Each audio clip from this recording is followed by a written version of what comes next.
Meus irmãos, quero com alegria cumprimentar a todos com a paz do Senhor. Aproveitar que vocês estão ainda de pé. Vamos ler João Evangelho, capítulo por número 14.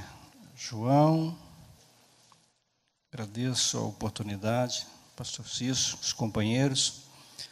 14, 23, quem achou, por favor, pode ler para mim? João, capítulo de número 14, verso 23. Jesus respondeu e disse: se alguém me ama, guardará a minha palavra, e meu Pai o amará, e viremos para ele e faremos nele morada. Sente. Não quero me demorar, temos trabalho da ceia ainda. 15 para as 9, eu passo a direção aos responsáveis. Mas deixe nesses minutos eu levar a você, a nós aqui, uma palavra extraída desse texto que eu estava observando. E olhando para o conteúdo, entendendo o valor que o homem tem. Não é que você tem, o homem, na sua totalidade. Quando falo em homem, falo em mulher, abrangendo a raça humana. Que bom que Deus não se interessa por coisas. Que bom que Deus não olha para mim com interesses materiais, estéticos, externos. Deus, nesse texto, são palavras de Jesus. Ele, se alguém me ama, guardará a minha palavra. Eu o amarei. Meu Pai o amará. E nós, usou o plural, viremos para ele. E faremos nele, no homem, uma habitação. Você já parou para pensar a grandeza de Deus, a sabedoria de Deus, o poder infinito de Deus?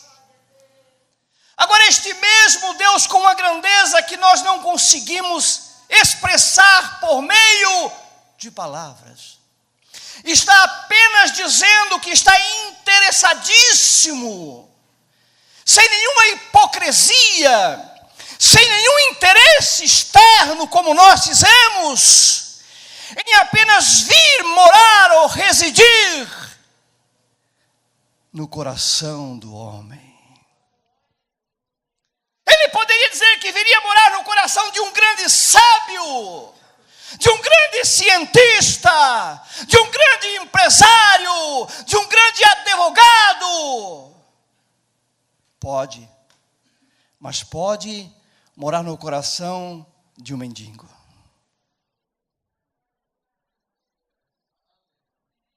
Porque quando Deus olha para você ou para mim, Ele não vê uma outra coisa a não ser a alma do homem. Esta matéria que nós chamamos de corpo e que cuidamos dela com muito cuidado e devemos cuidar.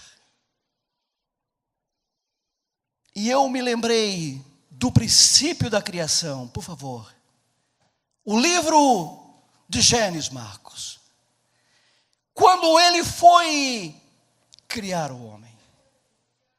No capítulo 1, verso 1 diz: e no princípio criou Deus os céus e a terra. E depois que tudo estava criado por ordem direta dele, pelo poder da sua palavra. Então no verso de número 26, o texto diz: e disse Deus, vamos fazer a obra mais prima de toda a criação, pastor Cício. Vamos criar alguém ou alguma coisa para nos representar sobre toda a ótica da criação e do universo. Ele ia projetar você. Pastor Jefferson, ele ia projetar o senhor e eu também. Como coroa, prioridade de toda a obra da criação. Agora, para criar o homem, ele não criou sozinho. As pessoas da divindade participaram ativamente. Porque aquilo que é importante, nós empregamos toda a nossa força e inteligência. Não é o caso de Deus, porque Deus é supremo e inteligente.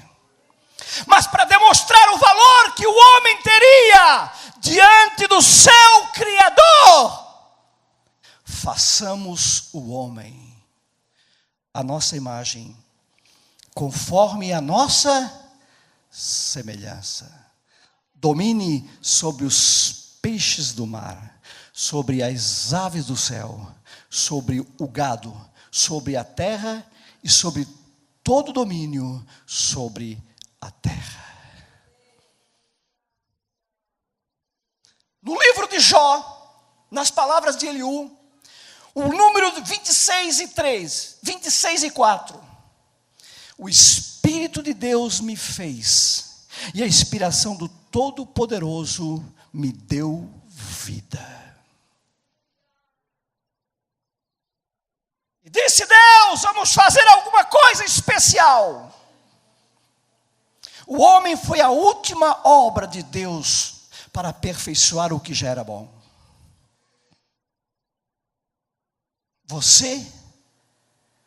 Nós não soubemos, na verdade, o valor que temos para Deus, infelizmente. Não conseguimos imaginar o amor que Deus tem por uma criatura chamada homem. Mas se atentarmos para o fato de quando Ele criou e da maneira que Deus o criou o homem, nós podemos perceber quão amável é o homem.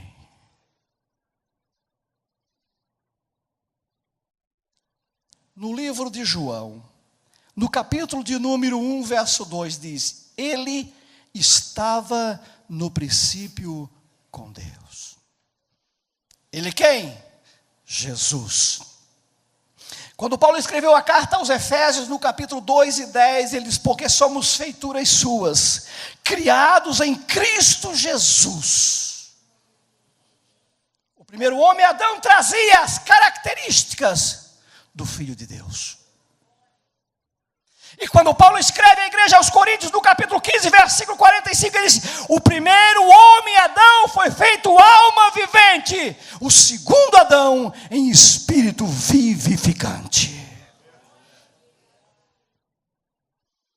Você não precisa chorar, porque você é amado de Deus.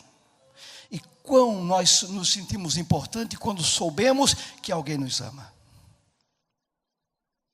Como é importante nós sabermos que alguém quer o nosso bem. Que alguém trabalha para nos ver feliz. Jesus é assim.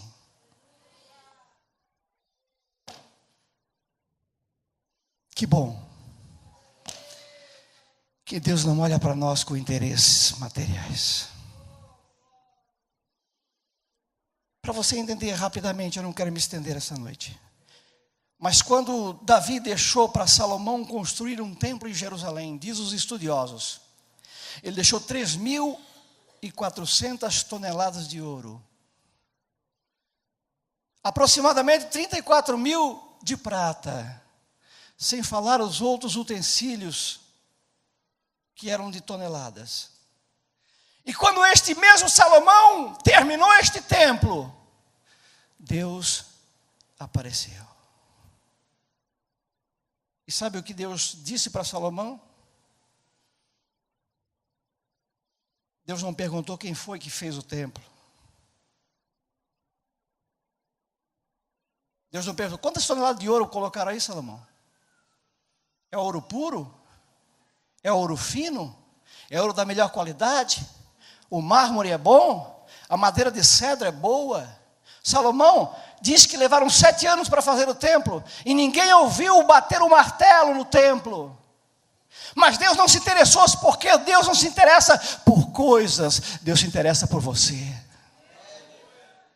E sabe o que Deus disse para Salomão? Se o meu povo, se as pessoas, os meus semelhantes, aqueles que eu criei e moldei segundo o padrão do meu Filho Jesus Cristo, se humilhar, orar e buscar a minha face e se converter dos seus maus caminhos, eu os ouvirei do céu. Não era o ouro, nem a prata, mas era lá dentro. Eram as mesmas palavras que Jesus estava dizendo aqui: se alguém me ama, guardará a minha palavra. Eu vou amá-lo, meu Pai vai amá-lo também, e a demonstração deste amor vai ser que nós vamos morar no coração dele. Não importa se ele não tem um carro novo, não importa se ele não tem um diploma na parede, mas se ele me amar, eu o amarei também.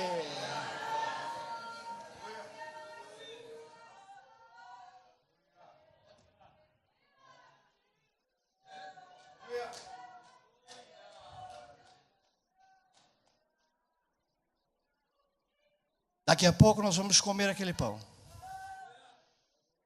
E vamos tomar aquele vinho. Pode ser uma demonstração de amor, mas pode não ser também.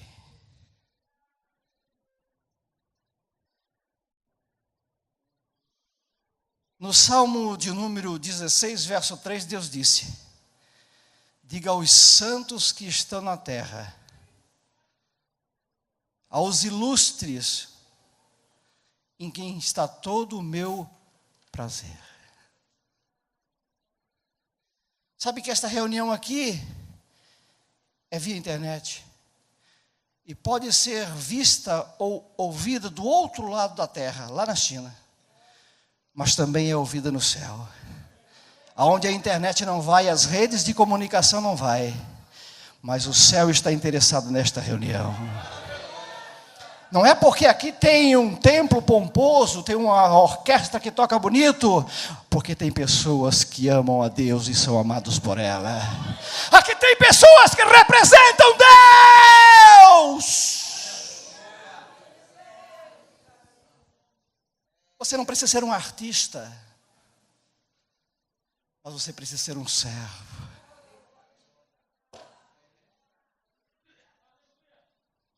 Diga aos santos que estão na terra, aos ilustres. Sabe o que é ilustre? Uma pessoa honrada. Deus disse: em que está todo o meu prazer. Eu lembro de Jesus na parábola do capítulo 15 de João, ou de Lucas. E sabe o que ele disse no verso de número 7?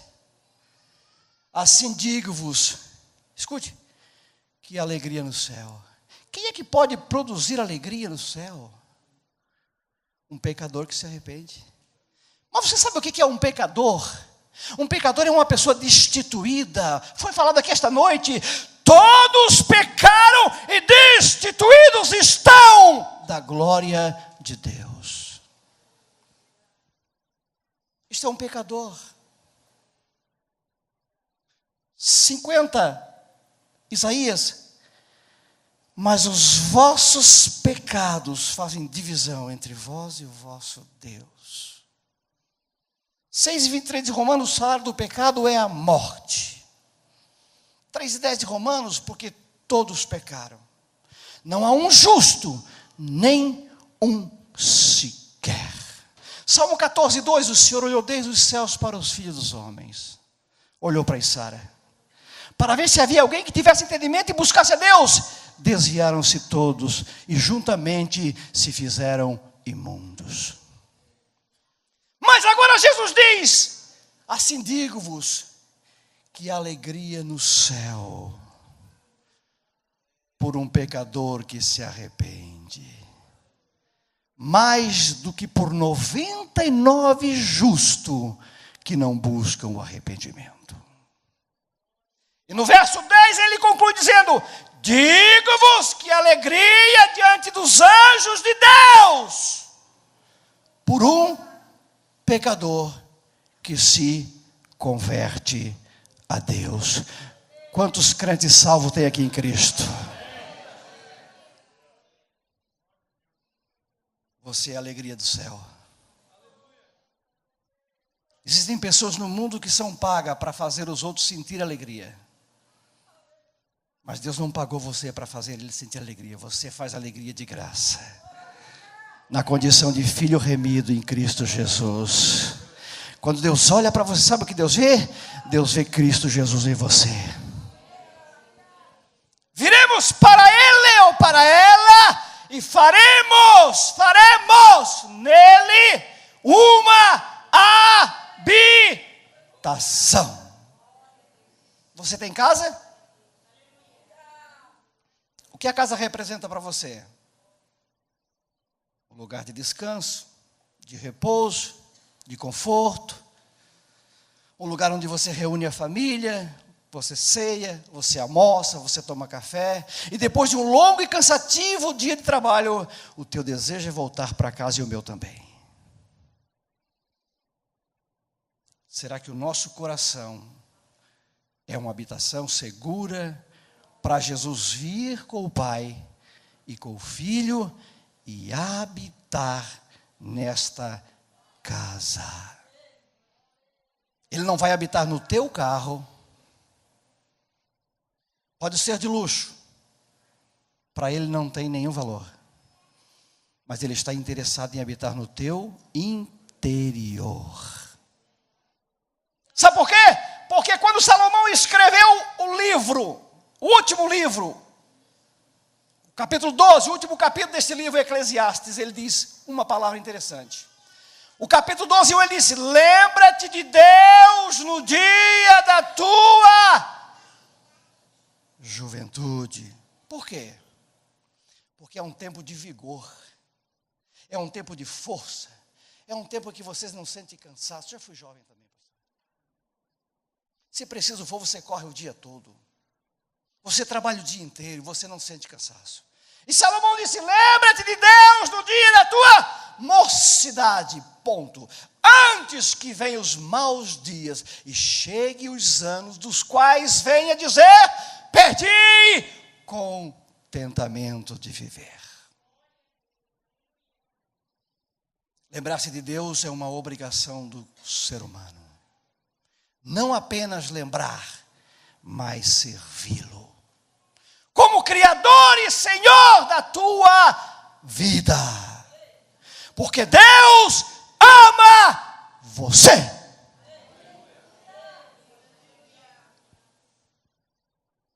O verso 5, a parte B, sabe o que ele diz? Salomão: porque o homem se vai, por favor, presta atenção aqui. Porque o homem se vai à sua eterna morada. Então, essa que você tem aqui não é eterna. Essa que você comprou, mobiliou, cuida, que serve de abrigo, é temporária.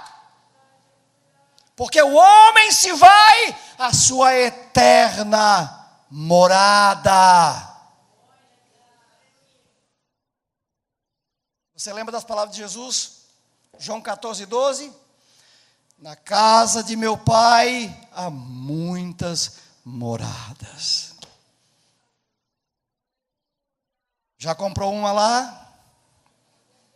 Já tem a escritura? Só é dono quem tem escritura. Se você não tiver escritura, você não é proprietário. Jesus disse para as pessoas: olha, na casa do meu pai tem muitas moradas, tem para todo mundo. Se vocês quiserem, eu posso dar uma para vocês. Era assim que ele dizia. Morada. morada.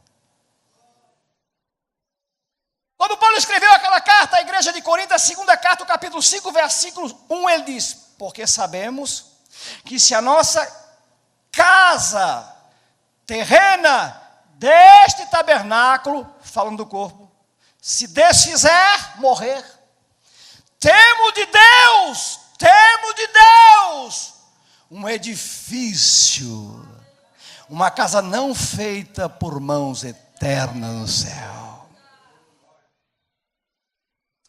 A que Deus tem é duradoura. A que Deus tem é eterna. A que Deus tem não desvaloriza. A que Deus tem permanece para sempre. Por isso Jesus aconselhou as pessoas: na casa do meu Pai tem muitas moradas. Eu vim vender para vocês. Vamos mudar o termo. Eu vim oferecê-las de graça para vocês. Não custa nada. Ele poderia dizer: vocês são sem tetos, são sem terras, vocês são mendigos, não sabem para onde vocês vão.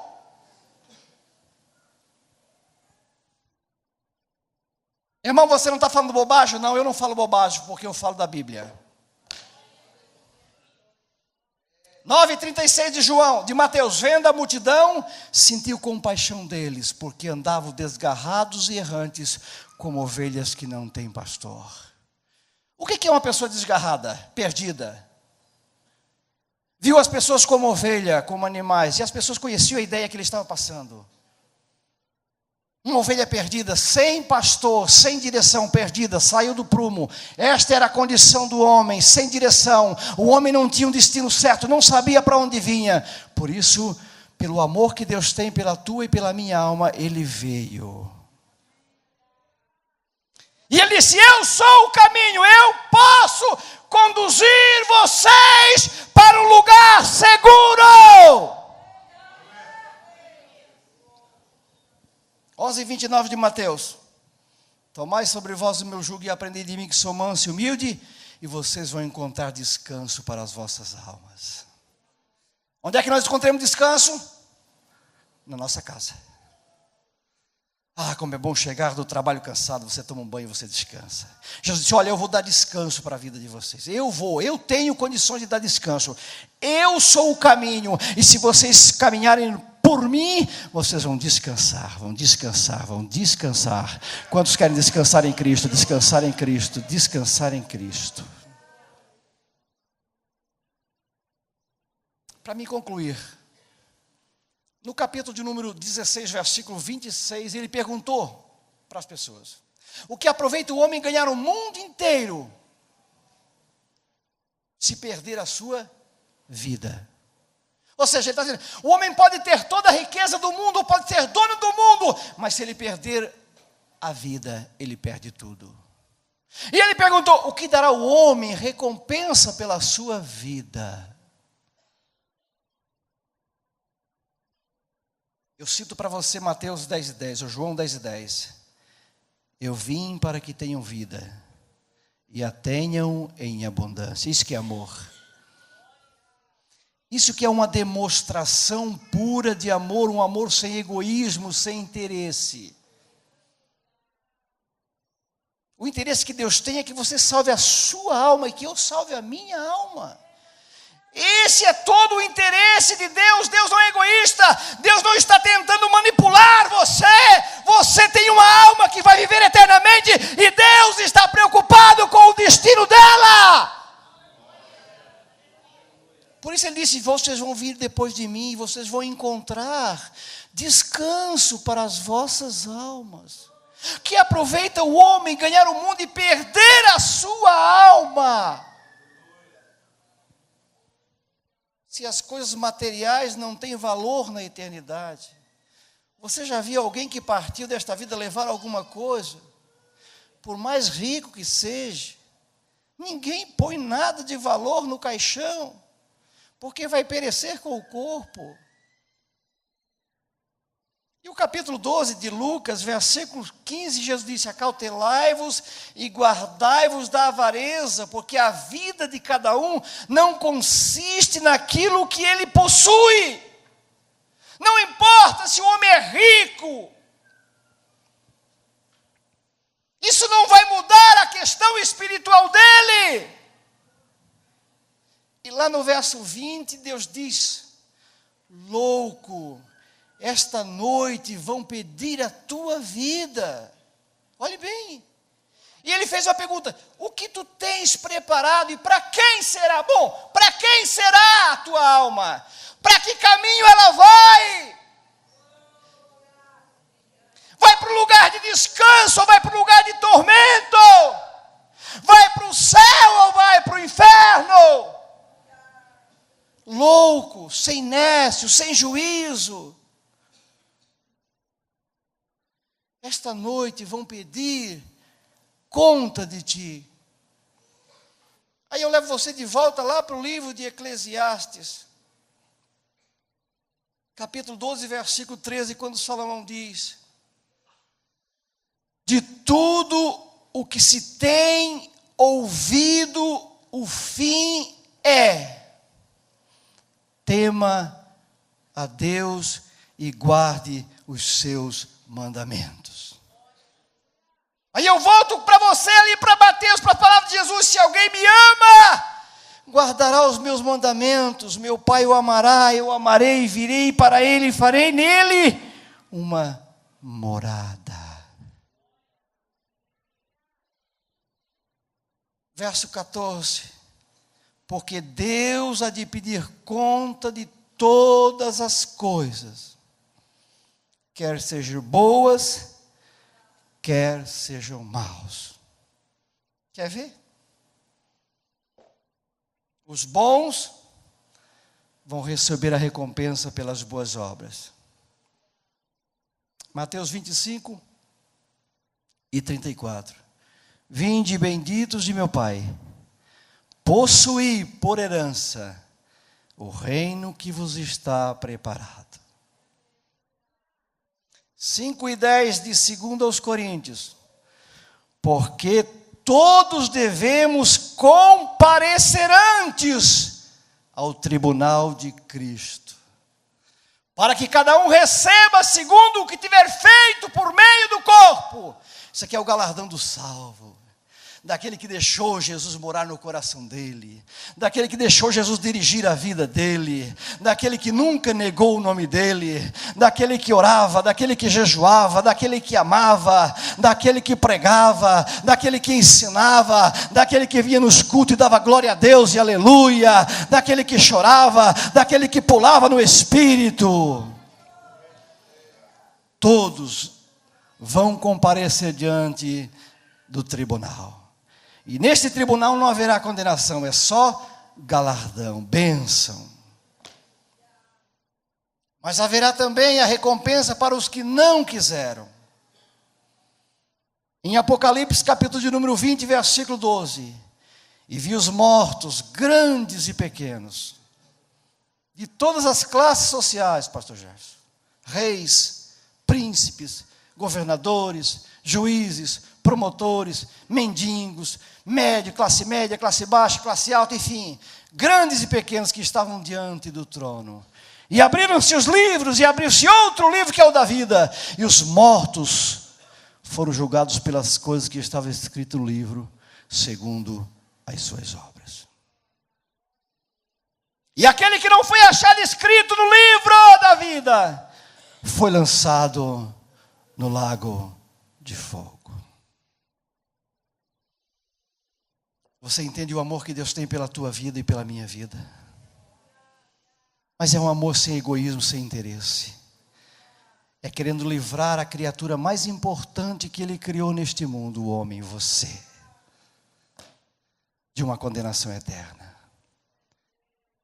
E você vai perguntar: mas por que, se Deus é tão bom, por que Ele vai lançar alguém no inferno? Deus não vai lançar ninguém no inferno.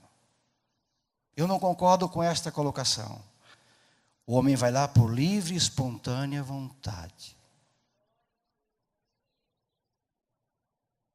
Apartai-vos de mim, malditos, para o fogo eterno, preparado.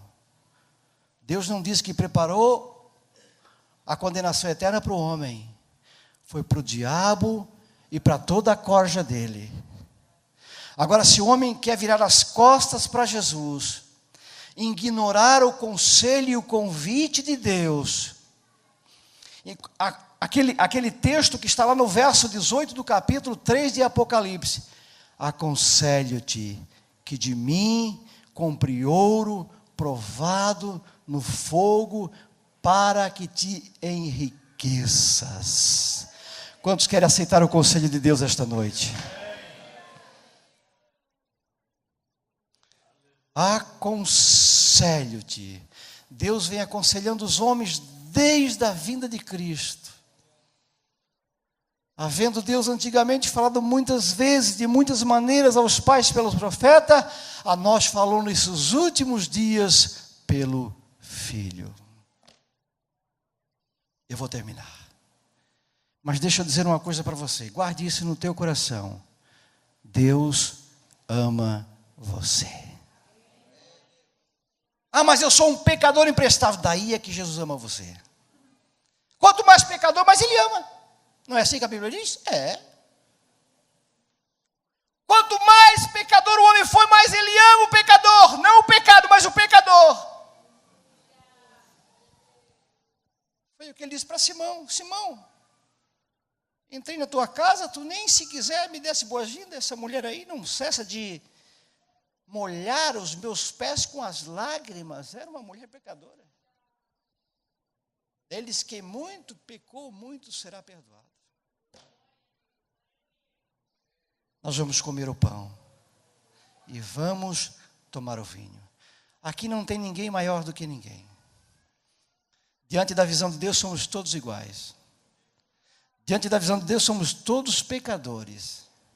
E se Ele retirar a graça dele por um segundo, nós voltamos para o pecado correndo, correndo, correndo. Temos uma inclinação natural ao pecado. Por isso que Ele quer morar. Porque se morar é diferente, pastor Jefferson. Quem mora, você não cuida da sua casa? E por que você cuida da sua casa? Porque você mora nela. Você mantém tudo limpinho, tudo no lugar. Por quê? Porque você mora nela. Assim é o nosso corpo. O nosso corpo precisa estar aprumado. Porque Jesus mora nele. Isso aqui é um santuário que vai ofertar a Deus louvor e gratidão. Comer deste pão e beber este vinho, você vai dar graças a Deus em Cristo Jesus pelo que Ele fez pela tua vida. Companheiro, posso orar? Por favor, fique de pé.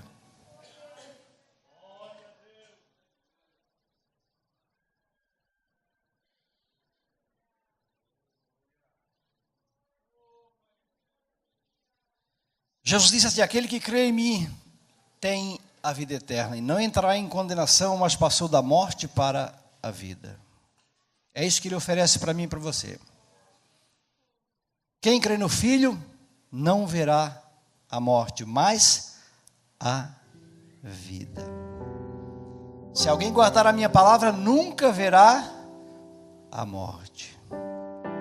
Em verdade vos digo que ouve a minha palavra e crê naquele que me enviou, passou da morte para a vida. Não sei qual é a tua condição nesta noite. Não é diferente da minha. Estamos na mesma condição. Não é porque nós pregamos que nós somos mais crentes do que quem está sentado aí. Todos somos iguais. Mas o amor de Deus é o mesmo para mim e para você.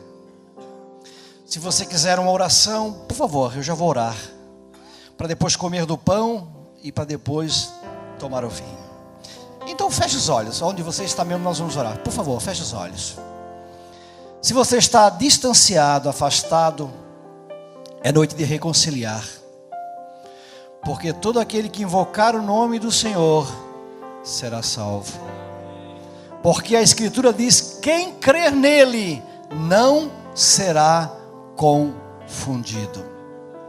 E tirando-os para fora, disse: senhores, o que é necessário que eu faça para me salvar? E disseram: crê em Jesus e será salvo tu e a tua casa. Levantando-se Zaqueu, disse ao Senhor: Senhor, eis que dou aos pobres metade dos meus bens, e se alguma coisa eu tenho defraudado alguém, eu vou restituir 4 vezes mais. Disse Jesus: hoje veio salvação a esta casa. E vendo a fé deles, disse ao paralítico: filho, tem ânimo, perdoados são os teus pecados. Para que saiba que o Filho do Homem tem poder na terra para perdoar pecados. Ó Deus, no nome bendito de Jesus, eu ministrei a tua palavra, Senhor, conforme a graça que o teu Espírito me concedeu esta noite. Eu não conheço a necessidade dos teus filhos, mas tu conheces cada necessidade. Vamos participar do pão, vamos tomar o vinho e vamos nos alegrar, Senhor. Vamos lembrar o teu sacrifício ali na cruz. Consola, conforta, dá alegria para o triste, para o abatido, aquele que está fracassado, dá força para se levantar e caminhar. Tu ama o homem, tu ama a mulher, tu ama aqueles que se converteram, que se arrependeram, conforme diz a tua palavra. Ó Deus, eu oro e os abençoo no nome de Jesus. Amém.